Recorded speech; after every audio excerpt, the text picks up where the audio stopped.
Good afternoon, Synod. We move to item 6 on the agenda, the report by the Business Committee, and you'll need GS 2024 for this item. But before we begin that, just a couple of notices.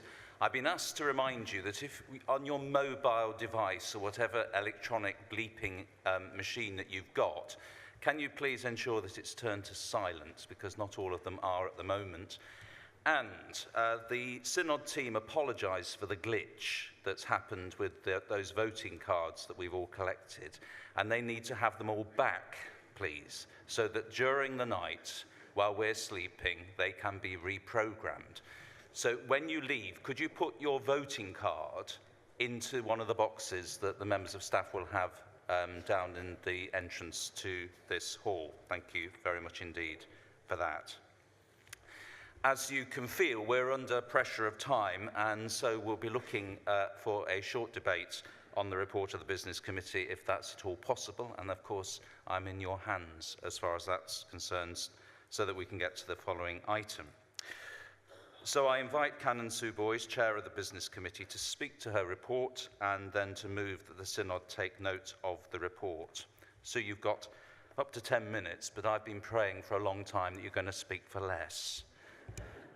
I'll do my best. Boys Oxford 186. Friends, this is an unusual synod in two respects. I'm introducing the agenda, and yet we've been going for some time. This is a very rare occurrence.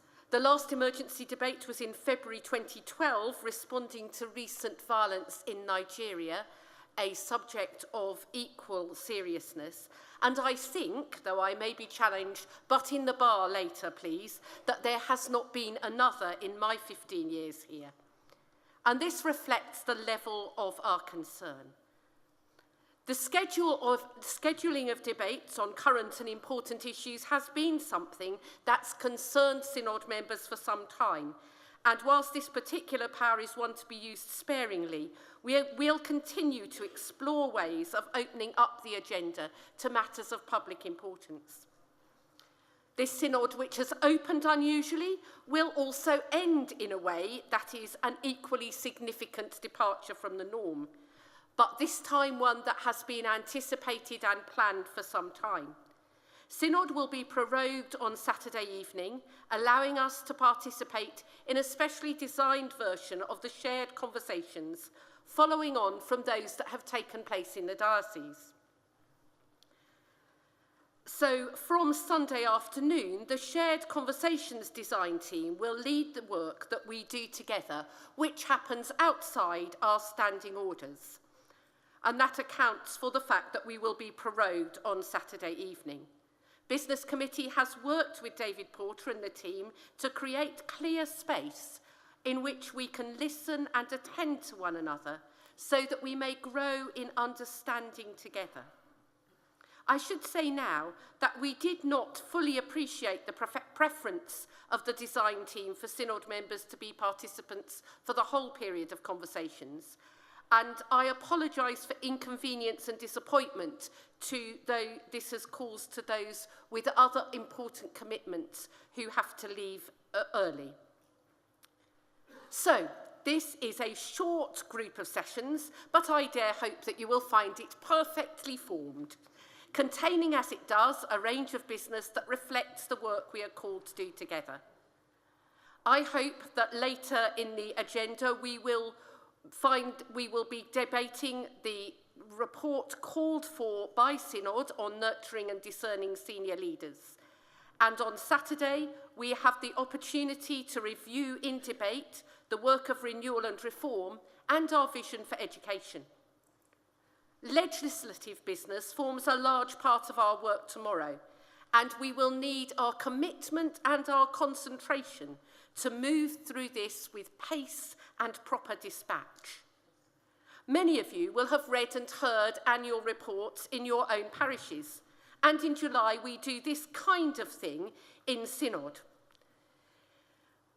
The Archbishop's Council will present their report for 2016 tomorrow evening, and we will debate the 2017 budget. It's possible that during Synod we won't have time to debate the Commissioner's report as a result of the change to the order of business. However, in the conversations that took place around that decision, it was suggested to me that those who had points to raise with the commissioners would be welcome to attend their reception. At this stage, we do not know the precise position in relation to items of deemed business, which will have an effect on the pace of the agenda tomorrow. I have two important practical reminders for you. Please ensure that you have reviewed the security arrangements and that you and your visitors observe these for everyone's safety. May I also remind you, importantly, to declare any interest that you have relating to the subject of a debate at the same time as declaring your name and number. Please note that we are now colour-coded. Your lanyard reminds you of the dining hall in which your meal will be provided unless it has been transferred. Please don't court embarrassment by turning up in the wrong place. It's important to us all that Synod is supported in prayer and worship, particularly over these coming days. Our Synod chaplain has arranged a programme of worship for us to share, and our work and conversations together will be supported by the continuous praying presence and by 7 chaplains. On your behalf, I'd like to thank them for giving their time, and Michael for the generosity and grace with which he inhabits the role of Synod chaplain. Whilst I'm in thanking mode, and they're walking behind me, I'd like to thank the staff with whom we work. They are tireless in their commitment to ensure that all goes smoothly for us. Finally, and perhaps more, I'd like to thank you all and assure you of my own prayer and listening as this Synod continues. In so many ways, we are part of a significant journey of faith, a journey that is both private and corporate. More than ever over the next few days, we will be conscious of the attention that needs to be paid to private and corporate alike as we give each other our full attention. May God's grace surround and inhabit us all. I beg to move the report standing in my name.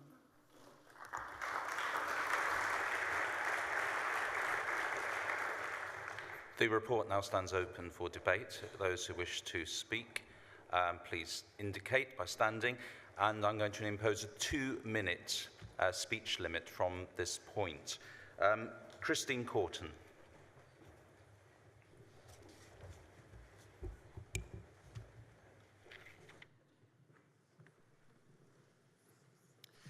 Chris Courtine, Salisbury 402. We are already in a session that has been truncated for very good reasons. So therefore we are limited into what we can get through in terms of business. We've already been chivied along this afternoon, and in fact this debate is being chivied along. I'm a little concerned when I read the business report about the sessions in February, because again, they will be truncated possibly because there will be some space required by the archbishops to reflect on some aspects of what might happen later on in Synod, later on with our shared conversations. And the amount of business that has to be got through, again, I think we will be chivied along in February and will not be given enough time to properly debate some of the very important matters. And we do have to move through business in a timely manner when you look what it is that we have to get through. For instance, in February, and I declare an interest here, we are looking at the Lay Ministry Working Group report and the Lay Leadership report. We don't want to be chivied along in those very important pivotal reports under renewal and reform. So I would suggest this: either the February Synod is extended so that we can properly give time to the business in hand, or we all have the November dates in our diaries, do we not, for contingency, and that's the whole point of them, is that we freed up that time for the possibility of contingency business, which I should suggest the Business Committee should consider using. And finally, we have diocesan synod motions and private members' motions stacking up. And the business report is saying that they don't know how they're going to fit those pieces of business in at this stage, which is very disappointing. Thank you. Thank you. Andrew Dochin, followed by David Lamming.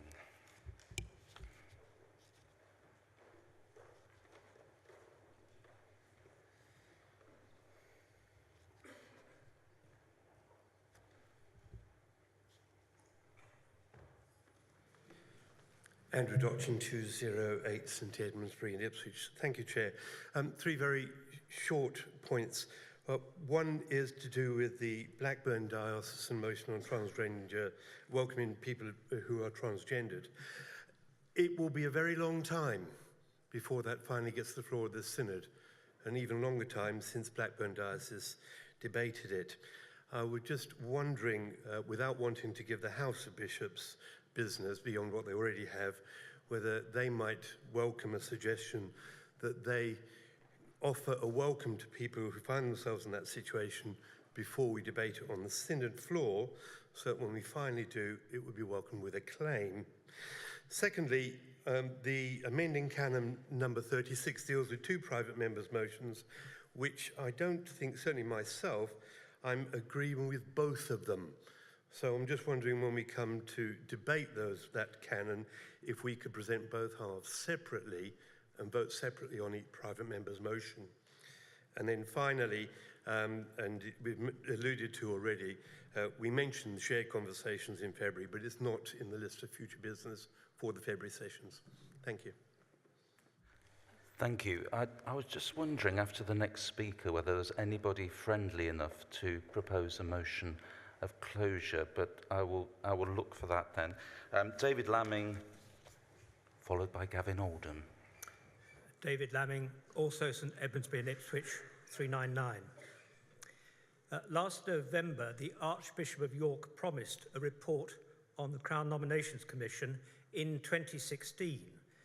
And at the last group of sessions in London, Francis Spufford asked a question about the effect of the work of the Commission of increasing the number of diocesan representatives.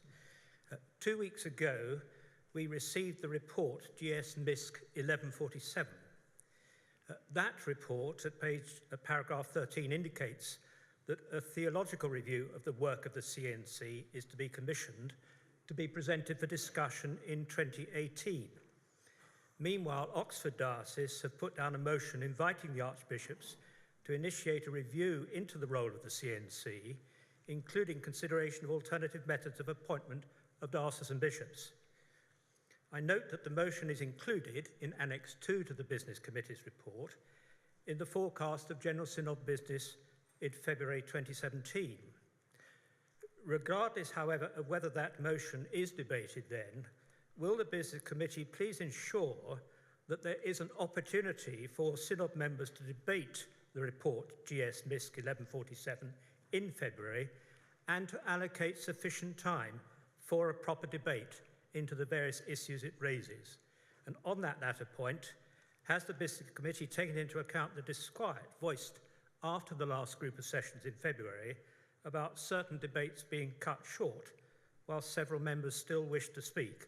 For example, the report of the task group on evangelism and the proposed amendment to the motion on resourcing ministerial education.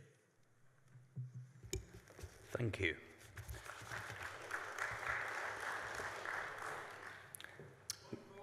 Oh, point of order. Thank you. Well, that has my support. Does it have the support of Synod? Would you please indicate if it does, please? Those against? That's clearly carried. Gavin Oldham. Oh, no. Is it? Yes or not? Yes, thank you. Gavin Oldham, Oxford 378, and I declare an interest as having a private member's motion down for signature, mission and administration about releasing time and energy, time and money for the church. I discovered as a result of talking with Church House that the final time for signing private members' motions in this General Synod is 10 o'clock tomorrow night, which is a very, very short period, I have to say. And therefore, I would just like to request whether the Business Committee would consider exceptionally allowing until Tuesday when we finish the shared conversations, or alternatively allowing those who are about to drop off the end to have a further group of sessions, because it is such a short period. Thank you very much. Thank you. We've been talking about the vote, and probably it was more even. So are there others who wish to continue the debate? Gentleman over there, and then the lady here. Thank you. Martin Sewell, Rochester 391.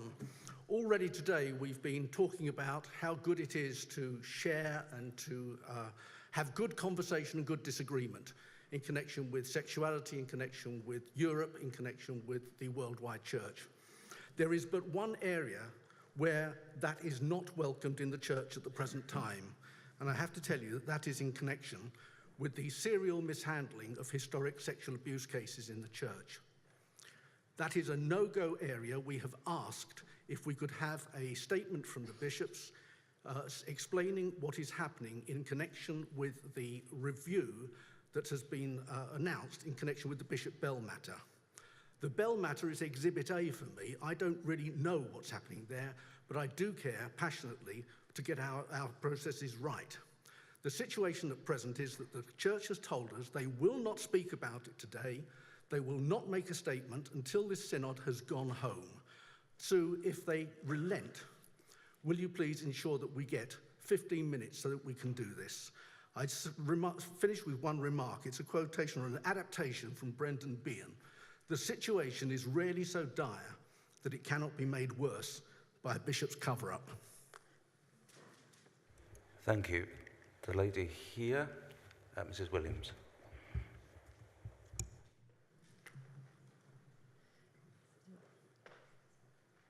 Did you call me? Yeah. Deborah McIsaac, Salisbury 405. The question I have concerns paragraph 58 of the Business Committee report, where it refers to considering trialling scheduling a London group of sessions to include a Saturday in February 2018. Please, would the Business Committee consider providing Synod with a summary of the responses to the consultation that they conducted? Thank you. Point of order, Mr. Freeman. You can tempt me, certainly. Thank you very much, Mrs. Williams. Andrea Williams, Chichester 286. I would be grateful to ask the Chair of the Business Committee whether she would welcome ideas as to how we request emergency debates as members of Synod. I congratulate the bishops on the previous emergency debate and on securing that, but I wonder if they could advise us, the more ordinary members of a General Synod, on how to do such a thing.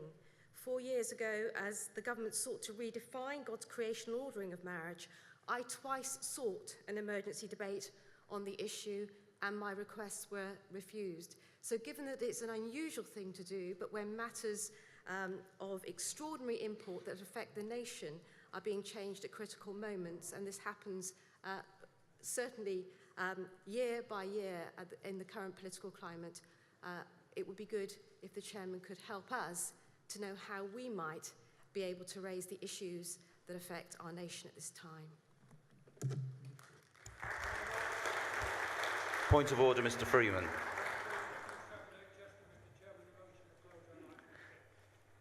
That still has my support. Does it have the support of the majority of Synod? That is clearly carried. And those against? My learned friends, very learned. Thank you. No, that is clearly carried. So I invite Canon Sue Booys now to respond to the debate. And I'm no longer chivying, so you can have 5 minutes.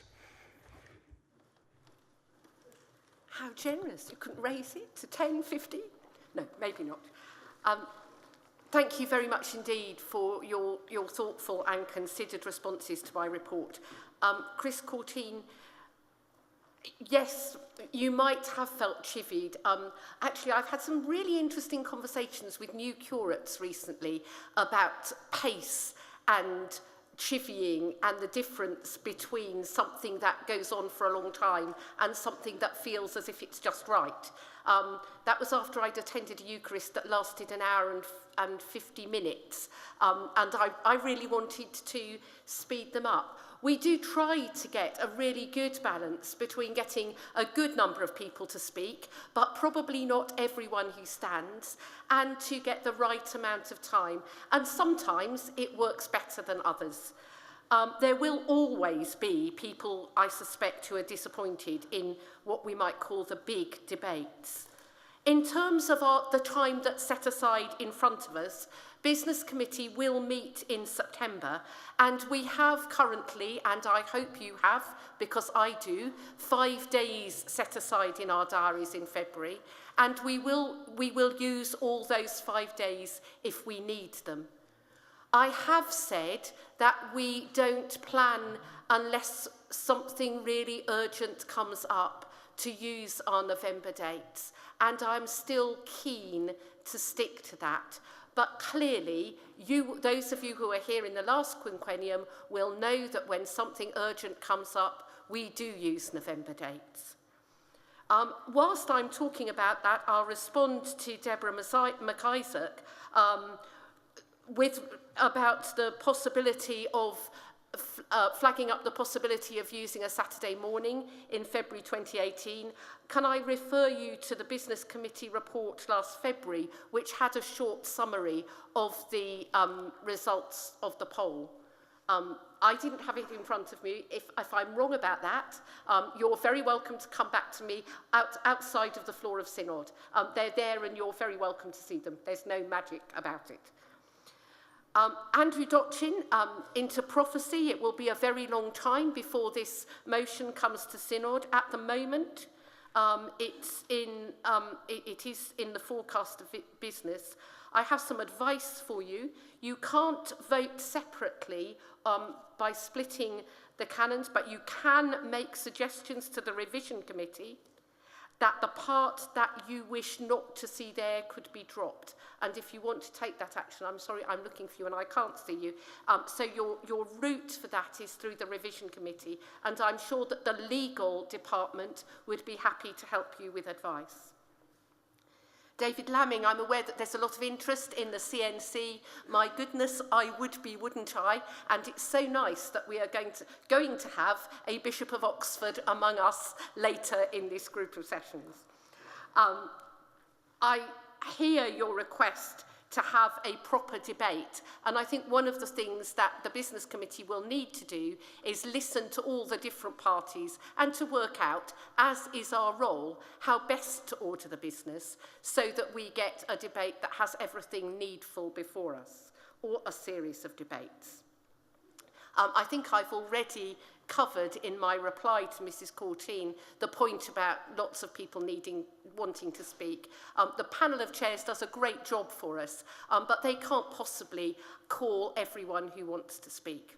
And every debate that ends does end at the request of a Synod member.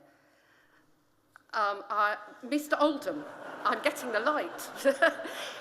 Perfect. I'm nearly finished, I promise. Mr. Oldham, we can't do what you ask in relation to this Synod, but I'll take advice and speak to my colleagues on the Business Committee. Mr. Sewell, I'm sorry, Mr. Sewell, I can't read my writing. I hear your concern, and I think you asked us to make time. We have demonstrated this Synod that when asked about something important by the archbishops, we make the time. Mrs. Williams, currently an emergency debate can only be scheduled at the request of the archbishops. I refer you to the debate on the migrant debate, where one of the things that we've tried to experiment with, which was to schedule a debate without giving you the motion. Currently, there are two ways open to you. One is to seek a change in the standing orders, and the other is to write politely to the archbishops. Thank you very much.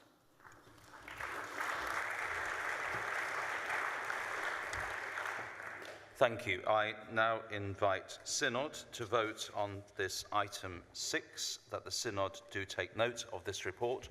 All those in favour? All those against? That is clearly carried. Thank you very much.